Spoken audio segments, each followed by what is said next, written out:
Hi friends, media ಜಗತ್ತಿಗೆ ಸ್ವಾಗತ. Friends, HY ಮೇಟಿ ಬಾಗಲಕೋಟೆ ಜಿಲ್ಲೆಯ ಪ್ರಸಿದ್ಧ ರಾಜಕಾರಣಿ ಸಿದ್ದರಾಮಯ್ಯರ ಆಪ್ತ. ಇಂಥ ಮೇಟಿ ಜೀವನದ ಹಾದಿ ಹೇಗಿತ್ತು, ರಾಜಕೀಯಕ್ಕೆ ಬಂದಿದ್ದು ಹೇಗೆ, ಆಸ್ತಿ ಎಷ್ಟಿದೆ, ಎಲ್ಲವನ್ನ ಈ ವಿಡಿಯೋದಲ್ಲಿ ತೋರಿಸ್ತೀವಿ. ಕೊನೆವರೆಗೂ ನೋಡಿ. 1946ರ ಅಕ್ಟೋಬರ್ 9ರಂದು ಜನನ. HY ಮೇಟಿ ಅಥವಾ ಹುಲ್ಲಪ್ಪ ಯಮನಪ್ಪ ಮೇಟಿ ಹುಟ್ಟಿದ್ದು 1946ರ ಅಕ್ಟೋಬರ್ 9ನೇ ತಾರೀಕು. ಅಂದಿನ ಬಾಂಬೆ ಪ್ರಾಂತ್ಯದ ತಿಮ್ಮಾಪುರ ಎಂಬಲ್ಲಿ. ಈಗ ಇದು ಬಾಗಲಕೋಟೆ ಜಿಲ್ಲೆಯಲ್ಲಿದೆ. ಇವರದ್ದು ಕೃಷಿಕ ಕುಟುಂಬ, ಕುರುಬ ಸಮುದಾಯ. ಓದಿದ್ದು 8ನೇ ಕ್ಲಾಸ್, ಮಾಡಿದ್ದು ಕೃಷಿ. HY ಮೇಟಿ ಬಾಗಲಕೋಟೆ ಮತ್ತು ವಿಜಯಪುರ ಗಡಿಯ ಆಲಮಟ್ಟಿಯಲ್ಲಿರೋ RBPG ಹಳಕಟ್ಟಿ ಪ್ರೌಢಶಾಲೆಯಲ್ಲಿ 8ನೇ ತರಗತಿವರೆಗೆ ಓದಿದ್ರು. ಬಳಿಕ ಶಿಕ್ಷಣವನ್ನ ಮೊಟಕುಗೊಳಿಸಿ ಒಂದಷ್ಟು ವರ್ಷ ಕೃಷಿಕರಾಗಿ ದುಡಿದ್ರು. ರೈತ ನಾಯಕರಾಗಿಯೂ ಗುರುತಿಸಿಕೊಂಡ್ರು. ರಾಜಕೀಯಕ್ಕೆ ಎಂಟ್ರಿ, ಸಿದ್ದು ಪರಿಚಯ. ಮೊದಲಿಗೆ ಜನತಾ ಪಾರ್ಟಿ, ಬಳಿಕ ದಳ. 80ರ ದಶಕದಲ್ಲಿ ರಾಜಕೀಯಕ್ಕೆ ಎಂಟ್ರಿ ಕೊಟ್ಟ HY ಮೇಟಿ ಮೊದಲಿಗೆ ಜನತಾ ಪಾರ್ಟಿ ಜೊತೆ ಗುರುತಿಸಿಕೊಂಡ್ರು. ಮಂಡಲ ಪಂಚಾಯಿತಿ ಸದಸ್ಯರು ಆದ್ರು. ಈ ನಡುವೆ ಸಿದ್ದರಾಮಯ್ಯರ ಪರಿಚಯವಾಗಿ ಹತ್ತಿರವಾದ್ರು. 1985ರಲ್ಲಿ ವಿಧಾನಸಭೆ ಚುನಾವಣೆ ಬಂದಾಗ ಮೇಟಿಗೆ ಟಿಕೆಟ್ ಕೊಡಿಸಲು ಸಿದ್ದು ಪ್ರಯತ್ನ ಪಟ್ರು. ಆದ್ರೆ ಟಿಕೆಟ್ ಸಿಗ್ಲಿಲ್ಲ. ಬಳಿಕ ಜನತಾ ಪಾರ್ಟಿ ಜೊತೆ ಕೆಲವೊಂದು ಪಕ್ಷಗಳು ಸೇರಿ ಜನತಾದಳ ಅನ್ನೋ ಹೊಸ ಪಕ್ಷ ರಚಿಸಿಕೊಂಡ್ವು. ಆಗ ಸಿದ್ದರಾಮಯ್ಯ, ಮೇಟಿ ಮುಂತಾದವರೆಲ್ಲ ಜನತಾದಳಕ್ಕೆ ಜಂಪ್ ಆದ್ರು. 1989ರಲ್ಲಿ ಸಿಕ್ತು ಜನತಾದಳ ಟಿಕೆಟ್. ಗುಳೇದಗುಡ್ಡ MLA ಆಗಿ ಮಿಂಚಿಂಗ್.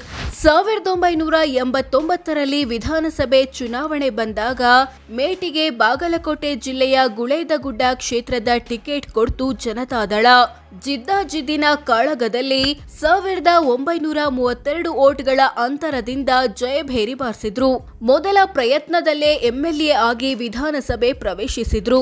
ಆಗ ಇವರಿಗೆ 43 ವರ್ಷ ವಯಸ್ಸು. 94ರಲ್ಲಿ 2ನೇ ಜಯ, ಸಿಕ್ತು ಮಂತ್ರಿಗಿರಿ.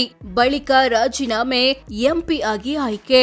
1994ರ ವಿಧಾನಸಭೆ ಚುನಾವಣೆಗೆ ಮತ್ತೊಮ್ಮೆ ಗುಳೇದಗುಡ್ಡದಿಂದ ಅಖಾಡಕ್ಕಿಳಿದ ಮೇಟಿ ಸತತ 2ನೇ ಬಾರಿ ಗೆದ್ದು ಬಂದ್ರು. ಜನತಾದಳ ಕೂಡ ಗೆದ್ದು ದೇವೇಗೌಡರ ನೇತೃತ್ವದಲ್ಲಿ ಸರ್ಕಾರ ರಚಿಸಿತು. ಆಗ ಮೇಟಿಯನ್ನ ಅರಣ್ಯ ಸಚಿವರನ್ನಾಗಿ ಮಾಡಲಾಯಿತು. ಆದ್ರೆ 1996ರಲ್ಲಿ ಲೋಕಸಭೆ ಚುನಾವಣೆ ಬಂದಾಗ ಬಾಗಲಕೋಟೆಯಿಂದ ಸ್ಪರ್ಧಿಸುವಂತೆ ಪಕ್ಷದಿಂದ ಸೂಚನೆ ಬಂತು. ಅದರಂತೆ ಸಚಿವ ಸ್ಥಾನಕ್ಕೆ ರಾಜೀನಾಮೆ ಕೊಟ್ಟು ಲೋಕಸಭೆ ಚುನಾವಣೆಗೆ ನಿಂತರು. ಮೊದಲ ಪ್ರಯತ್ನದಲ್ಲೇ ಸಂಸದರಾಗಿ ಪಾರ್ಲಿಮೆಂಟ್ ಮೆಟ್ಟಿಲು ಹತ್ತಿದ್ರು. 2ನೇ ಬಾರಿ MP ಆಗುವ ಆಸೆಗೆ ತಣ್ಣೀರು. ವಿಧಾನಸಭೆ ಚುನಾವಣೆಯಲ್ಲೂ ಸೋಲು. ಸಂಸದರಾಗಿದ್ದ ಮೇಟಿ 1998ರ ಲೋಕಸಭೆ ಚುನಾವಣೆಗೆ ಮತ್ತೊಮ್ಮೆ ಬಾಗಲಕೋಟೆ ಕ್ಷೇತ್ರದಿಂದ ಅಖಾಡಕ್ಕಿಳಿದ್ರು. ಆದ್ರೆ ಈ ಸಲ ಹೀನಾಯವಾಗಿ ಸೋತು 3ನೇ ಸ್ಥಾನಕ್ಕೆ ಜಾರಿದ್ರು. ಹೀಗಿರುವಾಗ್ಲೇ ಜನತಾದಳ ಇಭಾಗವಾಗಿ JDS ಮತ್ತು JDU ಅಂತಾಯ್ತು. ಆಗ ಸಿದ್ದರಾಮಯ್ಯ, ಮೇಟಿ ಮುಂತಾದವರೆಲ್ಲ ದೇವೇಗೌಡರ JDS ಸೇರಿದ್ರು. ಇದರ ಬೆನ್ನಲ್ಲೇ 99ರ ವಿಧಾನಸಭೆ ಚುನಾವಣೆ ಬಂತು. ಗುಳೇದಗುಡ್ಡದಿಂದ JDS ಅಭ್ಯರ್ಥಿಯಾಗಿ ನಿಂತು ಅದರಲ್ಲೂ ಸೋಲು ಕಂಡ್ರು. ಲೋಕಸಭೆ ಮತ್ತು ವಿಧಾನಸಭೆಗಳಲ್ಲಿನ ಸತತ ಸೋಲು ಒಂದ್ ರೀತಿ ಆಘಾತ ಉಂಟು ಮಾಡ್ತು. 2004ರ ಎಲೆಕ್ಷನ್ನಲ್ಲಿ ಜಸ್ಟ್ ಪಾಸ್. 2008ರಲ್ಲಿ ಕಾಂಗ್ರೆಸ್ ಪಕ್ಷಕ್ಕೆ ಜಂಪ್. 2004ರ ವಿಧಾನಸಭೆ ಚುನಾವಣೆಗೆ ಮತ್ತೊಮ್ಮೆ JDSನಿಂದ ಕಣಕ್ಕಿಳಿದ ಮೇಟಿ 1406 ವೋಟ್ಗಳಿಂದ ಜಸ್ಟ್ ಪಾಸ್ ಆದ್ರು. 3ನೇ ಬಾರಿ MLA ಆಗಿ ವಿಧಾನಸಭೆ ಪ್ರವೇಶಿಸಿದ್ರು. ಬಳಿಕ 2006ರಲ್ಲಿ ಸಿದ್ದರಾಮಯ್ಯ ಕಾಂಗ್ರೆಸ್ಗೆ ಸೇರ್ಪಡೆಗೊಂಡ್ರು. ಅವರ ಹಾದಿಯನ್ನೇ ತುಳಿದ ಮೇಟಿ ಮತ್ತಿತರರು 2008ರ ವಿಧಾನಸಭೆ ಚುನಾವಣೆಗೂ ಮುನ್ನ ಕಾಂಗ್ರೆಸ್ ಪಕ್ಷಕ್ಕೆ ಜಂಪ್ ಆದ್ರು. 2008ರಲ್ಲಿ ಕ್ಷೇತ್ರಗಳ ಪುನರ್ ವಿಂಗಡಣೆ, ಬಾಗಲಕೋಟೆಯಿಂದ ಸ್ಪರ್ಧೆ, ಸೋಲು. 2008ರಲ್ಲಿ ಕ್ಷೇತ್ರಗಳ ಪುನರ್ ವಿಂಗಡಣೆಯಾದಾಗ ಗುಳೇದಗುಡ್ಡ ಕ್ಷೇತ್ರ ಅಸ್ತಿತ್ವ ಕಳೆದುಕೊಳ್ತು. ಹೀಗಾಗಿ ಬಾಗಲಕೋಟೆ ಕ್ಷೇತ್ರದಿಂದ ಸ್ಪರ್ಧಿಸಬೇಕಾಯಿತು. ರಿಸಲ್ಟ್ ಬಂದಾಗ ಬಿಜೆಪಿಯ ವೀರಣ್ಣ ಚರಂತಿಮಠ ವಿರುದ್ಧ 9,246 ವೋಟ್ಗಳಿಂದ ಸೋತಿದ್ರು. 2013ರಲ್ಲಿ 4ನೇ ಬಾರಿ ಎಂಎಲ್ಎ. ಸಿದ್ದು ಸರ್ಕಾರದಲ್ಲಿ ಮಂತ್ರಿ. ಹಿಂದಿನ ಚುನಾವಣೆಯಲ್ಲಿ ಸೋತಿದ್ದ ಮೇಟಿ 2013ರ ಚುನಾವಣೆಯಲ್ಲಿ ಅದರ ಸೇಡು ತೀರಿಸಿಕೊಂಡ್ರು. ಚರಂತಿಮಠ ವಿರುದ್ಧ 2,900 ವೋಟ್ಗಳಿಂದ ಗೆದ್ದು 4ನೇ ಬಾರಿ ಎಂಎಲ್ಎ ಆದ್ರು. ಕಾಂಗ್ರೆಸ್ ಕೂಡ ಗೆದ್ದು ಅಧಿಕಾರಕ್ಕೆ ಬಂತು. ಆದ್ರೆ ಆರಂಭದಲ್ಲೇ ಮಂತ್ರಿಗಿರಿ ಸಿಗ್ಲಿಲ್ಲ. 2016ರಲ್ಲಿ ಸಚಿವ ಸಂಪುಟ ಪುನರ್ ವಿಂಗಡಣೆ ಆದಾಗ ಮೇಟಿಯನ್ನ ಅಬಕಾರಿ ಸಚಿವರನ್ನಾಗಿ ಮಾಡಿದ್ರು ಸಿದ್ದರಾಮಯ್ಯ. ಆದ್ರೆ ಮಂತ್ರಿ ಸ್ಥಾನ ಹೆಚ್ಚು ದಿನ ಉಳಿಯಲಿಲ್ಲ. ಲೈಂಗಿಕ ಕಿರುಕುಳದ ಆರೋಪ ಇಲ್ಲ ಅನ್ನುತ್ತಲೇ ರಾಜೀನಾಮೆ. ಇಂಥ HY ಮೇಟಿ ವಿರುದ್ಧ 2016ರ ಕೊನೆಯಲ್ಲಿ ಮಹಿಳೆಗೆ ಸಹಾಯ ಮಾಡುವ ನೆಪದಲ್ಲಿ ಲೈಂಗಿಕ ಕಿರುಕುಳ ನೀಡಿದ ಆರೋಪ ಕೇಳಿಬಂತು. ಇದಕ್ಕೆ ಸಂಬಂಧಿಸಿದ್ದು ಎನ್ನಲಾದ ವಿಡಿಯೋ ತುಣುಕು ಮಾಧ್ಯಮಗಳಲ್ಲಿ ಹರಿದಾಡ್ತು. ಆದ್ರೆ ತಮ್ಮ ಮೇಲಿನ ಆರೋಪವನ್ನ ತಳ್ಳಿ ಹಾಕಿದ ಮೇಟಿ ಸರ್ಕಾರಕ್ಕೆ ಮುಜುಗರ ತಪ್ಪಿಸಲು ಸಚಿವ ಸ್ಥಾನಕ್ಕೆ ರಾಜೀನಾಮೆ ಕೊಟ್ರು. ಜೊತೆಗೆ ತನಿಖೆಗೂ ಆಗ್ರಹಿಸಿದ್ರು. ಅದರಂತೆ ತನಿಖೆ ನಡೆಸಿದ ಸಿಐಡಿ ತಂಡ ಮೇಟಿಗೆ ಕ್ಲೀನ್ ಚಿಟ್ ಕೊಡ್ತು. 2018ರಲ್ಲಿ ಹೀನಾಯ ಸೋಲು, 2023ರಲ್ಲಿ 5ನೇ ಬಾರಿ ಶಾಸಕ.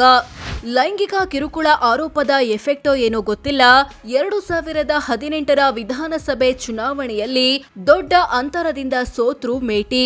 ಆದ್ರೆ 2023ರಲ್ಲಿ ಜಯಭೇರಿ ಬಾರಿಸುವ ಮೂಲಕ 5ನೇ ಬಾರಿ ಶಾಸಕರಾದ್ರು. ಆಗ ಇವರಿಗೆ 77 ವರ್ಷ ವಯಸ್ಸಾಗಿತ್ತು. ಇದರೊಂದಿಗೆ ಹೆಚ್ಚು ವಯಸ್ಸಾದ ಎಂಎಲ್ಎಗಳಲ್ಲಿ ಒಬ್ಬರೆನಿಸಿಕೊಂಡ್ರು. 2025 ಶಾಸಕರಾಗಿದ್ದಾಗಲೇ ನಿಧನ. 2025ರ ನವೆಂಬರ್ ತಿಂಗಳಲ್ಲಿ ಮೇಟಿ ಆರೋಗ್ಯ ಹದಗೆಡ್ತು. ಶ್ವಾಸಕೋಶದ ಸೋಂಕಿನಿಂದ ಬಳಲುತ್ತಿದ್ದ ಇವರನ್ನ ಆಸ್ಪತ್ರೆಗೆ ದಾಖಲಿಸಲಾಯಿತು. ಆದ್ರೆ ಚಿಕಿತ್ಸೆ ಫಲಕಾರಿಯಾಗದೆ ತಮ್ಮ 80ನೇ ವಯಸ್ಸಲ್ಲಿ ಕೊನೆಯುಸಿರೆಳೆದ್ರು. ಕುಟುಂಬ ಹೇಗಿದೆ? ಆಸ್ತಿ ಎಷ್ಟು? HY ಮೇಟಿ ಪತ್ನಿ ಹೆಸರು ಲಕ್ಷ್ಮೀಬಾಯಿ. ಇವರಿಗೆ 4 ಮಕ್ಕಳು, 2 ಗಂಡು 2 ಹೆಣ್ಣು. ಮಲ್ಲಿಕಾರ್ಜುನ ತಿಮ್ಮಾಪುರ ಮತ್ತು ಉಮೇಶ್ ತಿಮ್ಮಾಪುರ ಎಂಬ ಗಂಡು ಮಕ್ಕಳಿದ್ದಾರೆ.